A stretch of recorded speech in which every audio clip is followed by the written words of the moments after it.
We have here something that is going to bring lots of money. We have here a very simple lottery ticket. This is just a scratch-off lottery ticket, but this is the lucky one, and this is where we're going to make a real killing. Well, in our gospel today, Jesus has just told his disciples that he's going to have to suffer and die. And the disciples just totally miss it. It just as if he never even said it. And instead of that, they begin to argue with each other over who was most important. Well, Jesus uses the time to teach the disciples and teach us a very important lesson. Remember what happened in the gospel then. He took a little child, put his arms around the child, and said to them, "Whoever serves a little child like this serves me. Whoever welcomes a little child like this welcomes me." Now, Jesus used the child because, as we think about that, a little child, can't really pay us back for the good things that we do for the child. And it's the same for what we do for anyone who is powerless, someone who doesn't have any real influence. Can't pay us back. And usually, those who are powerless, those without influence, they're the ones whose needs get neglected in many communities. Jesus reverses all that. Jesus reverses that, and he tells them, now look, not only should the poor and the powerless be a part of the community, but they should be at the very center of the community that I came to found. He told him this because when they welcome the poor and the powerless, they are welcoming Christ. Now, the apostles who were doing the arguing in this story, but who was the greatest, they're really not bad people, are they? Huh? As a matter of fact, they're a lot like us. We all have that little tendency, whether we want to think about it or not, to try and think of ourselves as maybe just a little bit better than those around us. And we certainly have the tendency to put our own needs before the needs of those around us. Quite simply, we do what helps us, right? We do something to get a reward. Remember the lottery ticket. They didn't buy the lottery ticket to make a contribution to the state of New York, right? Didn't want, times are tough. I think I'll buy a lottery ticket to help the cause. Bought the lottery ticket to win, right? Bought it to win. What I'm going to get out of it. When we go to our job, at least we expect to get paid for it, right? And even when we do all kinds of just good things, we still expect a little bit of recognition, don't we, huh? If we give a gift, we kind of like that thank you note that comes back, don't we? Thank you note gives us a little recognition.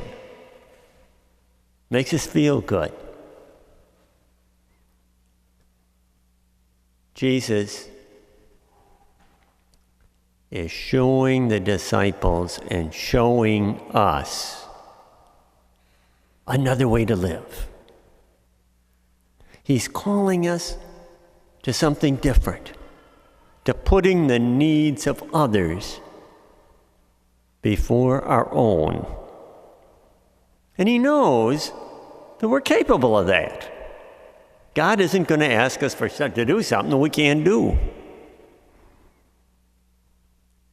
And maybe a few examples will help. I was talking the other day with a young mother of several children.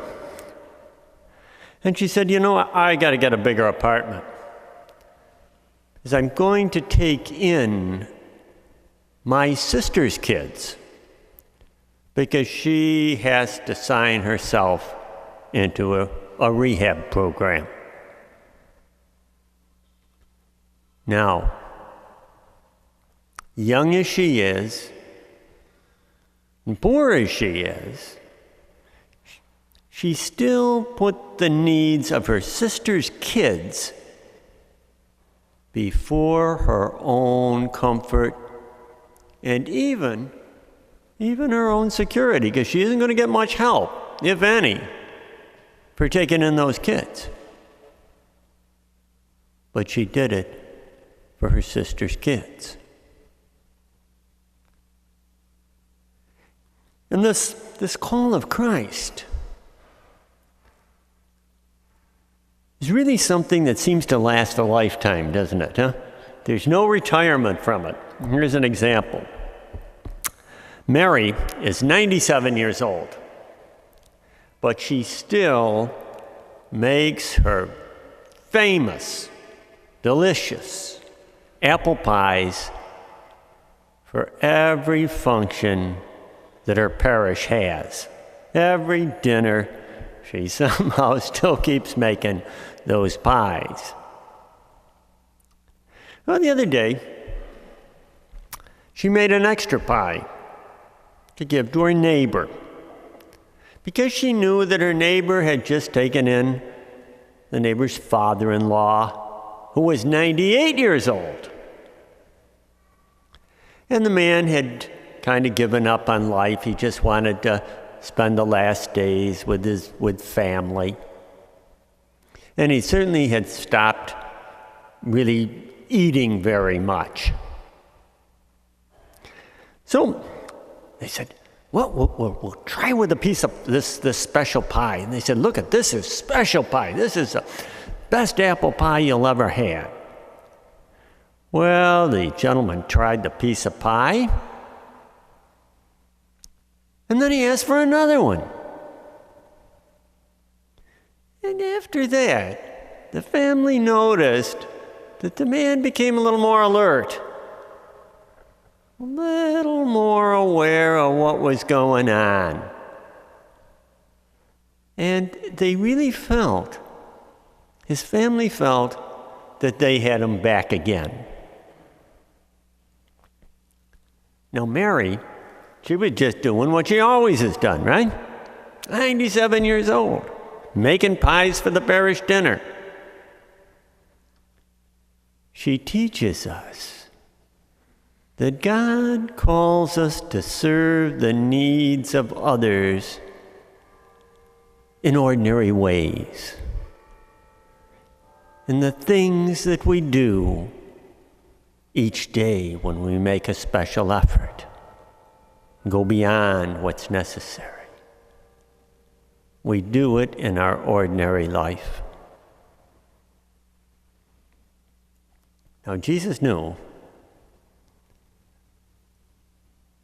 that what he was telling them was a difficult thing to do, was not easy. And yes, it does go against our human nature. We don't run the race to finish last, do we? Huh? We may wind up last, but it wasn't something that we planned. Living for others can be a tough thing to do. And here's another example. A man, an inmate over at the Justice Center across the street, was sharing at Mass, and he said, when I was using drugs, I thought only of myself. And what I did, I just told people exactly what they wanted to hear. And I had everything I wanted. Told them what they want to hear, and I had everything I wanted. He said, but now I'm trying to turn my life around. I'm trying to be a responsible father again. I'm trying to reverse my life. And I've been doing it in small ways. And what I've been doing, I've been trying to share a little bit of my food with some other inmate around me that I know is very hungry. So I try and give him some. And you'd be surprised what a difference that can make.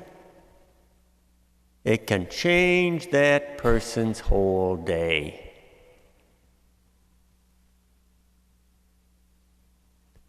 He's trying to change and reverse his whole life. And this is what Jesus is calling us all to do. Jesus is really calling each one of us here tonight. Each one of us here tonight, Jesus is calling to greatness. He calls us to greatness.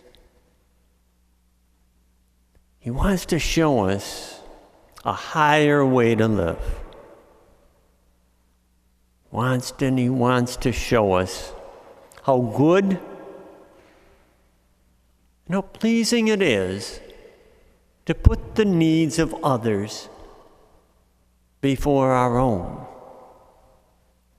When we do this, he said, we're going to avoid all those foolish arguments that the disciples were doing, arguing about who's best.